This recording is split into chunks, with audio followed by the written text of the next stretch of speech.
आगे बढ़ते हैं। कराची के रिहायशी शान नदीम की दर्दनाक कहानी हमारी सेहत के निज़ाम की संगीन नाकामियों को उजागर करती है, जहां एक मामूली ज़ख्म ने उसकी पूरी ज़िंदगी बदल कर रख दी है। मज़ीद जानते हैं उरूज रिजवी की रिपोर्ट में। मेरा नाम शान है और मैं 12 साल से जीना में इलाज करवा रहा हूँ, लेकिन मेरा सुनवाई नहीं हो रही है।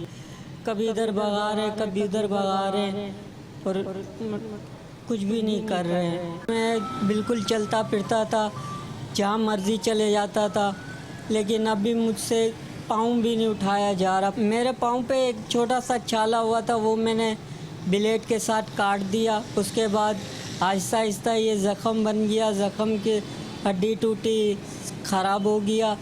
मैं फिर जीना में दिखाने लगा, तो उसके बाद इन्होंने इतने टेस्ट करवाए, इधर उधर भगाया, लेकिन फिर भी इलाज नहीं किया।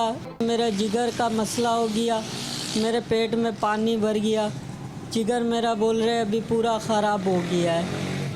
15 साल से मैं इधर जीना के चक्कर काट रहा हूँ, लेकिन मेरा कोई हल नहीं हुआ।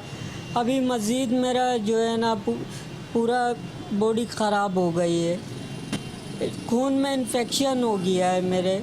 डॉक्टर बोलते हैं कि पाँव काटना पड़ेगा, लेकिन पाँव जो है सही हो सकते हैं, मेहनत करने से ये डरते हैं। कराची का रिहायशी शान नदीम, जो कि 15 साल पहले अपने पाँवों से चल के इलाज के लिए तो आया था, लेकिन आज इसी व्हीलचेयर पे बैठा हुआ हुकूमत की जानिब आस भरी निगाहों से देख रहा है कि कोई आए और इसके इलाज के लिए कोई मदद कर सके। कैमरामैन हमजा शेख के साथ उरूज रिजवी, 5 न्यूज़, कराची।